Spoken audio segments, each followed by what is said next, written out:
ouvir agora uma palavra de edificação com o pastor Ailton Bezerra.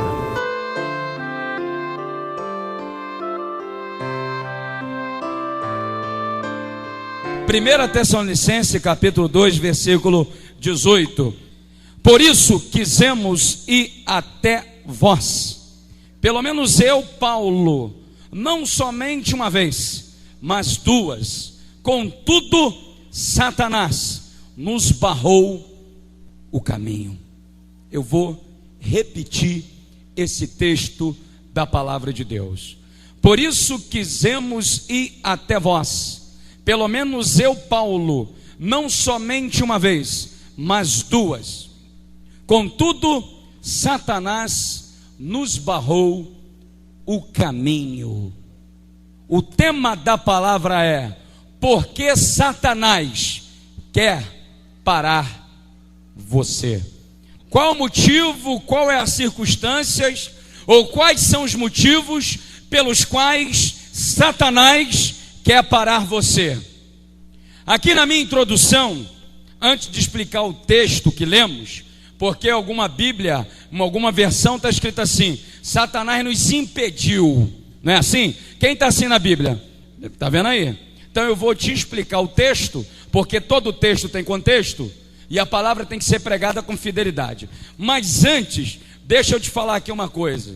Por que Satanás odeia tanto o homem, o ser humano? Irmãos, a Bíblia em Ezequiel capítulo 28, ela faz uma analogia do rei de Tiro com Satanás. E diz que ele era querubim ungido e estava no Éden, jardim de Deus. E cita as características desse ser, falando o quanto ele era belo, coberto de pedras preciosas e tal. Dentro da angelologia, nós aprendemos que os anjos, os querubins, eles têm no reino celestial a incumbência de cuidar da questão da presença, do trono de Deus. É por isso que a Bíblia diz que Satanás, ou melhor, vou reformular minha fala aqui, que Deus está entronizado entre os querubins. Então esse ser, ele estava muito próximo de Deus, e ele simplesmente pecou, errou. E segundo Apocalipse, capítulo 12, versículo 4, diz que ele levou a terça parte do céu.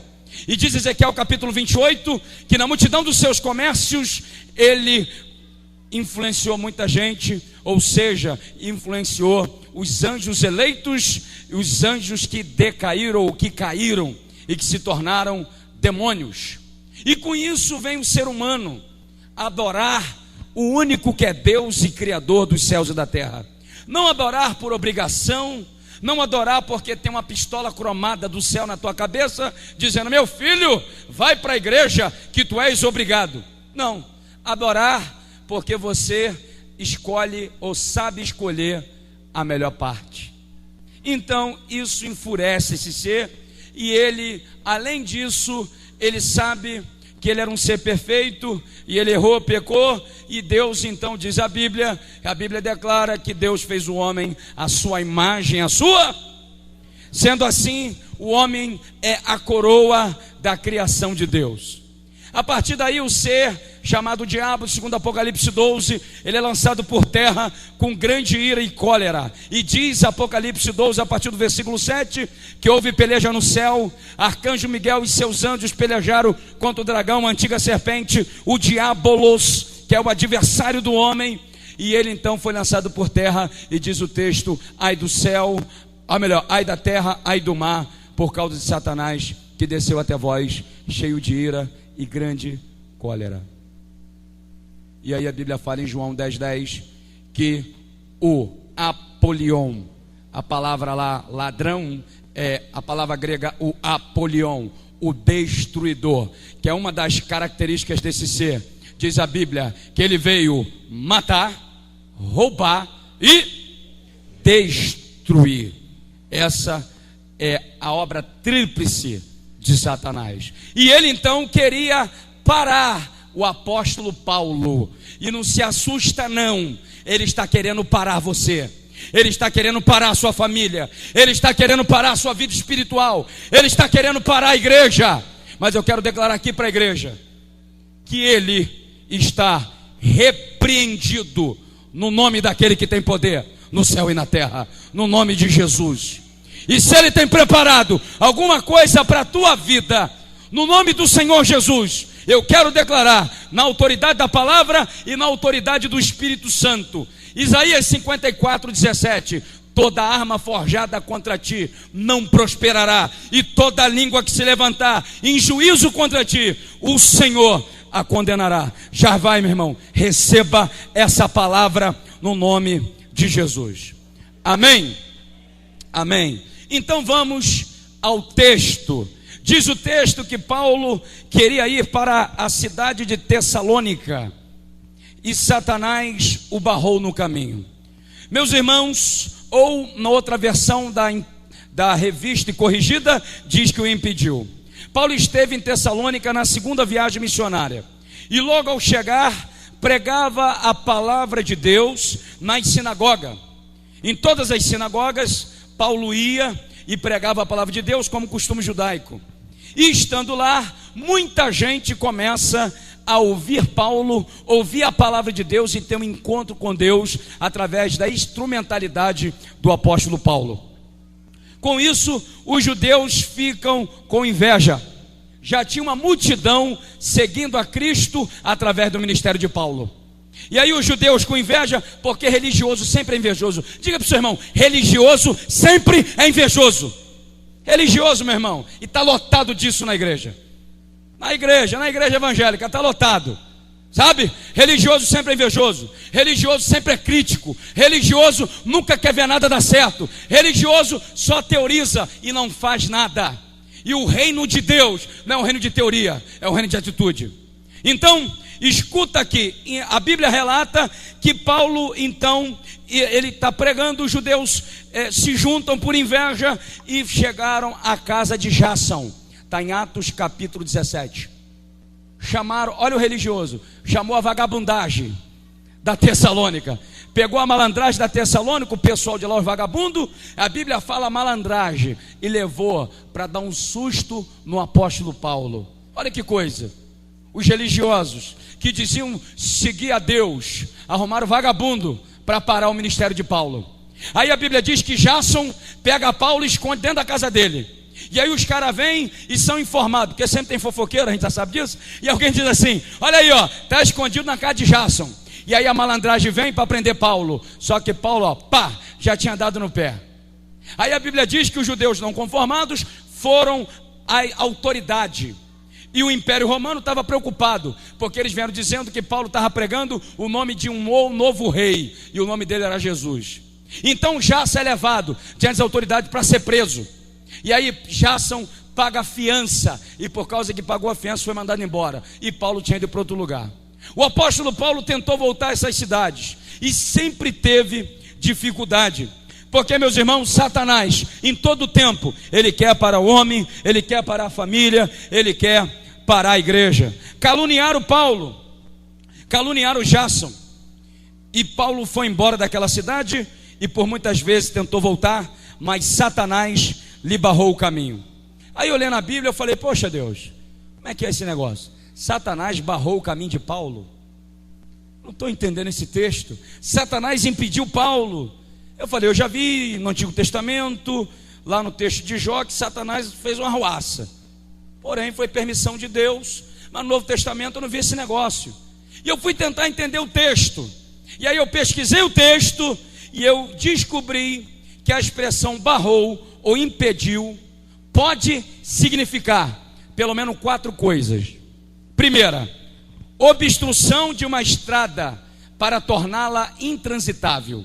Então a ideia de Satanás ter impedido o caminho de Paulo é que ele teria armado alguma situação, é a expressão do texto, de obstruir uma estrada, ou seja, fazer com que aquela estrada fique intransitável para que ninguém passe.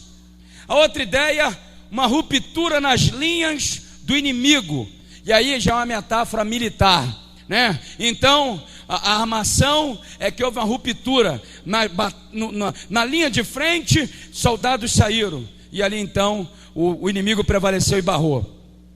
A outra ideia é cortar alguém de uma corrida. Eu gostei dessa ideia, é a ideia atlética, né? Então que vem o técnico e corta alguém, ou então essa pessoa é tirada por algum motivo da corrida. Eu quero te dar uma palavra, você está numa trajetória de vida, você está na trajetória da vida cristã, e você está construindo uma história. E quando eu digo você, eu estou falando de mim, estou falando dele, estou falando de nós. Nós estamos construindo uma história no nosso tempo. Então, meu irmão, eu queria que você entendesse algo muito importante aqui nesse texto da palavra de Deus. A ideia também da palavra impedir é impedir o acesso. Então, a ideia do texto é: Satanás tentou impedir o acesso de Paulo. A ideia do texto é: Satanás obstruiu o caminho para que Paulo não passasse. Satanás arrumou um jeito e Paulo saiu da corrida, saiu do foco. Quem sabe você está aqui essa noite e você tem saído do foco. Quem sabe você que vai assistir esse programa tem saído do foco. Quem sabe, meu irmão, se o inimigo tem criado situações para parar você. Está lotado de gente afastada do evangelho. Está lotado. Gente que vem para a igreja e logo abandona a fé. Meus irmãos, e tem várias explicações para isso. Uma delas é Mateus 24:12, que diz a Bíblia que por se multiplicar a iniquidade, o amor de muitos esfriaria. E a outra explicação para isso é uma explicação muito interessante que eu falei aqui pela manhã aqui na igreja. Hebreus 13:17, escuta essa. Obedecei aos vossos pastores, sujeitai-vos a ele, os quais vos pregaram a palavra de Deus, a fé dos quais imitai, para que eles não façam isso gemendo, porque eles velam pelas ovelhas como quem vai dar conta. Escuta essa, fica em pé aí, Ronaldo. Pastor, qualquer pastor no Novo Testamento, na Bíblia, ele vai dar conta da ovelha. Escuta essa aqui. O que o diabo infundiu na igreja evangélica? O seguinte: pastor vai dar conta da ovelha. No inconsciente, ele vai dar conta de mim, então eu vou ficar na minha casa, ele vai ter que me visitar, eu não tenho compromisso nenhum, ele que tem que vir aqui. Eu posso ficar na minha casa, tranquilão da vida, e o pastor tem que vir. Se ele não for, os irmãos ainda vão massacrar ele, dizer que ele não visita o pessoal, porque o pessoal está vindo. Isso é um erro. Eu vou te dar uma palavra. A palavra pastor no hebraico é roi, guia. A palavra pastor no grego é poimene, aquele que cuida com ternura. Eu te explico na prática. Todo pastor vai dar conta da ovelha até o limite do que ele ensina. Ó, ovelha, o caminho é esse aqui. Tem ovelha? Então vamos, olha o caminho aqui, vamos embora. Pá, ovelha. Não é ovelha não? Não vai seguir o pastor, não vai seguir o caminho. O pastor vai dar conta dessa? O pastor vai dar conta da ovelha dele. E aí eu quero nessa introdução ainda te dar aqui uma característica da ovelha, que está em João capítulo 10, versículo 27 e 29. Jesus falou: as minhas ovelhas ouvem a minha, e eu as, e elas. Então escuta essa: quem é ovelha de um pastor ouve. Se alguém está dentro de uma igreja evangélica e não ouve o pastor, porque não é ovelha dele, é de outro, está no lugar errado. Porque a ovelha de um pastor, ela tem que ouvir. Porque se ela não ouve, ou ela não é ovelha, ou ela é ovelha de outro.